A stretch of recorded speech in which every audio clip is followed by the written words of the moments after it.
आखिर क्यों माँ सीता ने किया था अपने ससुर यानी राजा दशरथ का पिंडदान?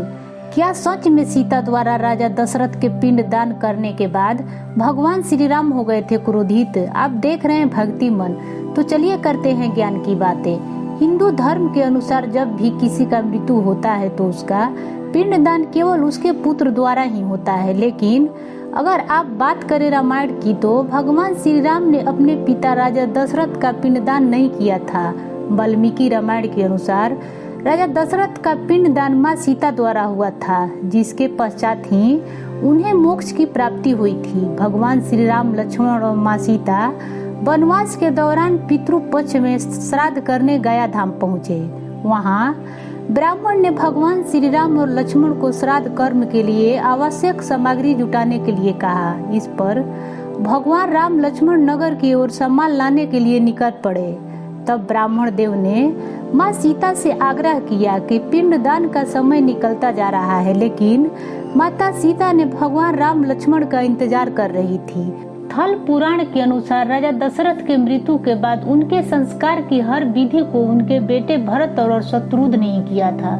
राजा दशरथ के सबसे प्रिय बेटे श्री राम थे, इसलिए संस्कार के बाद राजा दशरथ के चिता की बची हुई राख उड़ते उड़ते गया में स्थित फाल्गु नदी के पास पहुंची। उस वक्त माँ सीता नदी किनारे बैठकर विचार कर रही थी। उन्हें अचानक से राजा दशरथ की छवि दिखाई पड़ी। यह देखकर माँ सीता असमंजस में पड़ गई।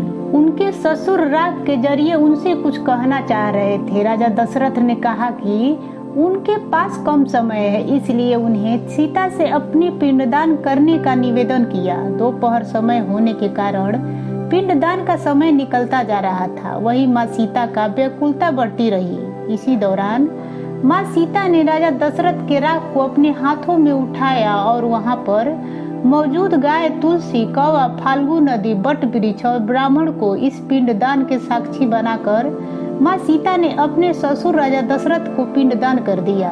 थोड़ी देर बाद भगवान राम और लक्ष्मण सामग्री लेकर आ गए और पिंडदान के विषय में पूछा। तब माँ सीता ने कहा कि समय निकल जाने के कारण उन्होंने स्वयं पिंडदान कर दिया है। प्रभु राम को इस बात का विश्वास नहीं हो रहा था कि बिना पुत्र और बिना सामग्री के पिंडदान कैसे संपन्न और स्वीकार हो सकता है। इसके बाद माँ सीता ने कहा कि वहाँ उपस्थित फाल्गु नदी, तुलसी, कौवा, गाय और ब्राह्मण श्राद्ध कर्म की गवाही दे सकते हैं। भगवान राम ने जब इन सब से पिंडदान किए जाने के बारे में पूछा तो फाल्गु नदी, कौवा, गाय, तुलसी और ब्राह्मण पांचों ने प्रभु श्री राम को क्रोध को देखकर झूठ बोल दिया कि माँ सीता ने कोई पिंडदान नहीं किया है। पांचों साक्षी के झूठ बोलने पर माँ सीता ने क्रोधित होकर उन्हें आजीवन श्राप दे दिया, जो कि आज भी धरती पर ये पांचों श्राप भोग रहे हैं। दोस्तों, ये कथा कैसा लगा कमेंट बॉक्स में बताएं और पसंद आए तो लाइक करें। ऐसे ही रोचक वीडियो देखने के लिए जुड़े रहें। धन्यवाद।